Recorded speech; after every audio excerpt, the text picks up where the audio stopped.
Welcome to the Virtual Museum. I'm so pleased you're here. I'm trying to solve a case at the moment and I'm a bit stuck. I think you might be the person that I need to help me. You find me here today at Whitehall Historic House in the heart of Cheam Village.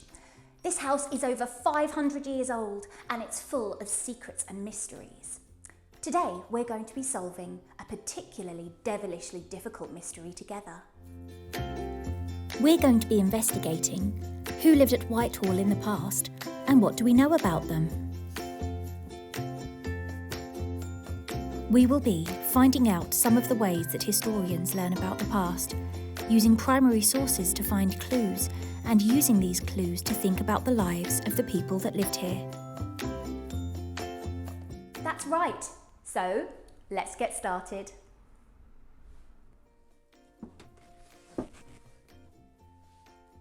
The first place that we're going to look for clues is the attic. Up here there are lots of things that tell us about the people that lived at Whitehall in the past. Let's see what we can find.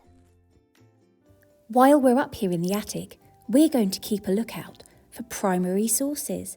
They're going to help us to find out about the people who lived here in the past. But what is a primary source? A primary source is a type of evidence that historians use to tell us about the past. Primary sources are immediate, first-hand accounts of a topic from people who had a direct connection with it. Primary sources can include things like birth certificates, marriage certificates, and death certificates. Newspaper reports, speeches, diaries, letters and interviews, surveys from the time like census records, or photographs, video or audio that capture an event. Let's go back to the attics to see what we can find. Ooh, what's this? It looks to me like a primary source. Shall we see what it is? A deed is a legal document which shows when some property has been bought from one person and is now owned by another person. From this deed, we know that James Killick bought Whitehall. It shows us the date that it was bought. Can you see what that date says? It tells us who purchased it and who he purchased it from. Can you see? Wow, we have the actual document from 1785. That's amazing. That document's over 230 years old. Can you believe it? The deed is an example of a primary source, and it can tell us lots about the first member of the Killick family who lived here. We know that James Killick purchased Whitehall in the year 1785. Let's have a look to see if we have anything else that gives us clues about what Whitehall was like while James's family lived there. In our archives, we have a sketch of Whitehall, which shows what the house looked like when James's son William was the head of the household. When do you think this picture was drawn? Can you see any clues? What can we tell about the house and the surrounding area from this picture? Why not pause the video and discuss this with your teacher? That's right. In the bottom right-hand corner, can you see that it says 1810? This is the date that we believe the picture was drawn. So far, we've found the deed which shows that James Killick bought Whitehall in 1785, and we've looked at a sketch which shows what Whitehall looked like in 1810. Now let's go back up to the attic to see what else we can find. Come on in. Let's have a look around and see what we can find. What can we see around us? We've got a globe and a glass bottle and some shells and some coral. We've also got a case full of china. I wonder who these belong to. Maybe they belong to this gentleman. Oh, on the back it says that this is Captain James Killick, captain of the Challenger. Hang on, another James Killick? Yes, another James Killick. We know that this James Killick was born on the 26th of August 1816, the seventh child of William Killick. He was the original James Killick's grandson. This photo is another primary source that we can use as evidence. We know that Captain James Killick sailed to and from China on a tea clipper for 20 years before he became the captain of his own ship, the Challenger. Do you know what a tea clipper is? What do you think it could be? Tea clipper. Does that give you any clues? That's right. A clipper was a special type of sailing vessel that was designed for speed. Clippers were usually very narrow ships with lots of sails. This meant that they could travel very quickly. Tea clippers travelled all the way across the world to China, picked up boxes and boxes full of tea leaves, and then sailed as quickly as they could back to England to sell their cargo. Tea was a very popular drink in the 1800s, so it was in great demand. Do you like tea? Probably the most famous tea clipper is the Cutty Sark. It's now part of the Royal Museums in Greenwich. Captain James Killick's clipper was called the Challenger. Tea clippers would leave their port in Shanghai in China and race each other around the world and back to England. It would take around about 101 days to travel from England to Shanghai. Captain Killick was well known as a skilled captain, and his vessels travelled so fast that he was given the name the China Bird. Our third clue is that Captain James Killick lived at Whitehall when he was a child, before he went to sea. So far in our search for clues, we've found an old legal document called a deed, and we've found a photograph, and they've both told us lots about the people who used to live here in the past. I wonder what else we can find. Oh, what's this, I wonder? Shall we find out? This is what's known as a copybook. It's a type of school book that was used in the 1800s. It was full of good examples of handwriting, and some blank spaces too. The pupil would copy out the words in the book to improve their handwriting. Do you use anything like this at school? Something that helps you to work on your handwriting? If we look inside, we can see that this book belonged to a boy called Thomas Noakes. We have a very useful document called a census, and this tells us that Thomas lived at Whitehall with his grandparents, William and Lucy Killick, and 3 of his aunts. We don't know exactly where Thomas went to school, but it might have been around the corner at Cheam School. But more on that later. Once we knew that Thomas lived here, we could look for other sources like the census to give us more information. We're going to be talking a little bit more about the census later. We found out that when Thomas was 15 years of age, he took a job on board a ship called the Challenger. Hang on a minute. We know that name. Where did we hear the name Challenger before? Do you remember? That's right. The Challenger was the name of the tea clipper that his Uncle James captained. Thomas started work on board his uncle's ship. Do you remember what kind of ship it was? That's right. It was a tea clipper called the Challenger.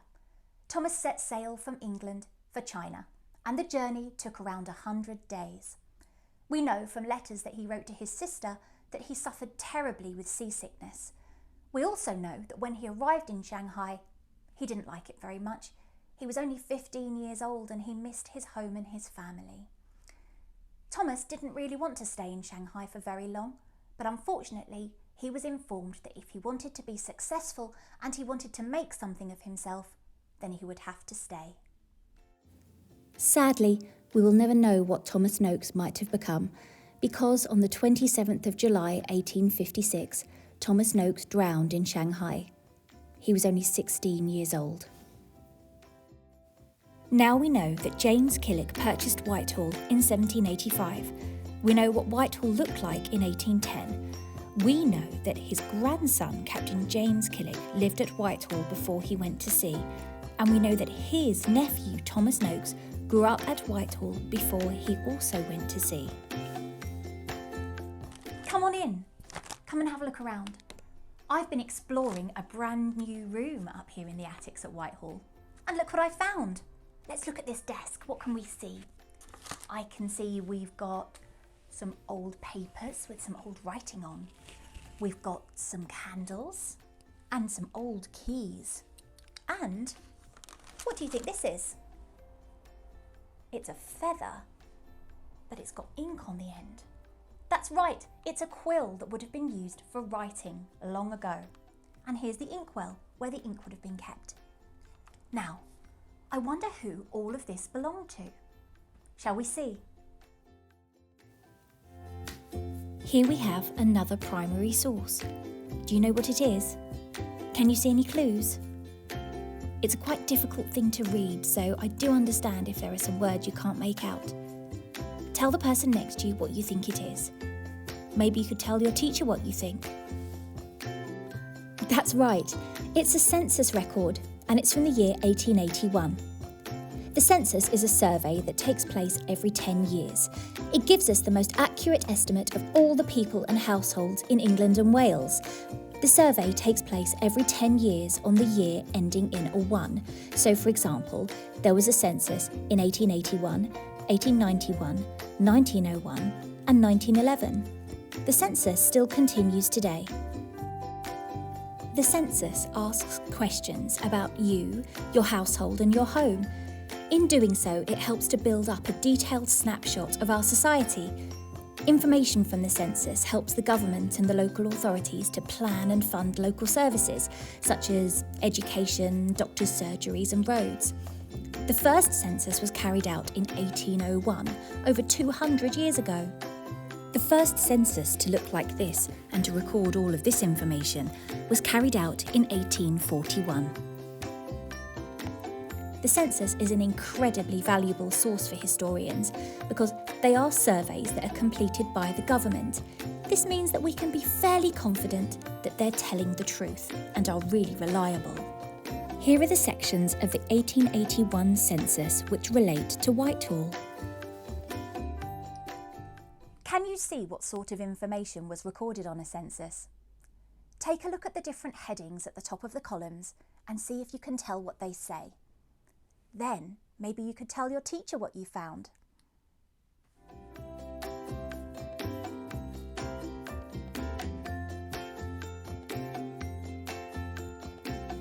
The first column lists the road, street, number or name of the house. The second column lists the name and surname of each person. The next two columns ask about their relationship to the head of the family and the condition as to marriage. This means asking whether they are single, married, or a widow or a widower.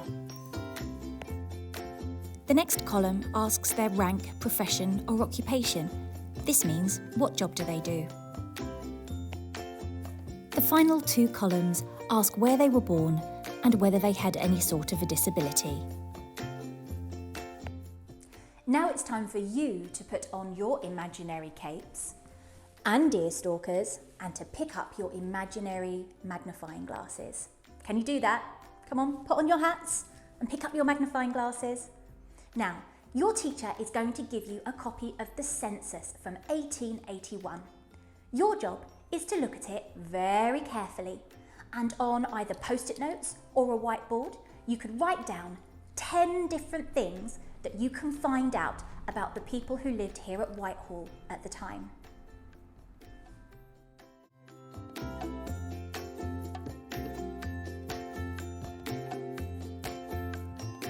Now that you've had a really good chance to look at the census in detail, let's have a quick quiz. Are you ready? Question number 1.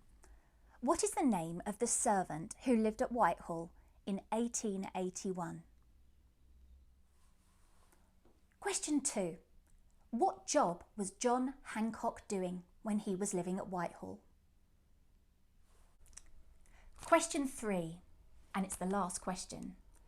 Where was Montague Greenon born? Let's see how you did on our quiz. Question 1 was what was the name of the servant who lived at Whitehall in 1881? And the answer was Anne Baker. Question 2 was, what job was John Tancock doing while he was living at Whitehall? And the answer was, he was a mathematics teacher. Question 3 was, where was Montague Greenon born? And the answer was the Caribbean island of Jamaica. Wow! Looking at the 1881 census has given us so many new clues about who lived at Whitehall in the past. Now that we've looked at lots of primary sources and we've found out lots about the people who used to live here, now we can start to think a little bit more about what their lives might have been like. For this part of the session, you can use some of the photo cards that are tucked away in your teacher pack. These are photographs of objects that would have been used here around the year 1881. Now, your teacher could print these out and share them with you, or if you're lucky enough to have borrowed one of our loan boxes, you'll have actual replicas of these objects. If you don't have either, then you can just look at the pictures on your whiteboard. Your task is to look carefully at the mystery objects. What do you think the object is, and who would have used it? Here's an example for you. The object in question here is a candle holder with a snuffer attached. This candle snuffer would have been used to put out the candle. Now, who would have used it? Would it have been Charlotte and Harriet, the sisters, Anne Baker, their servant, or one of the 3 teachers who were lodging with them, Walter, Montague, or John? That's right. Everyone would have needed to use candles once the sun went down. Some houses at this time had oil lamps, but these were smelly and they created a lot of soot which would stain the walls and the ceilings. Other houses at the time might have been lit by gas lamps, but these used up the oxygen in the room and often led to people fainting from lack of oxygen. Electric lights began to be used in the home around 1880, but they were very expensive, and we don't think that the Killick sisters would have been able to afford them. The fact that they had to take in paying lodgers implied that they were not very wealthy.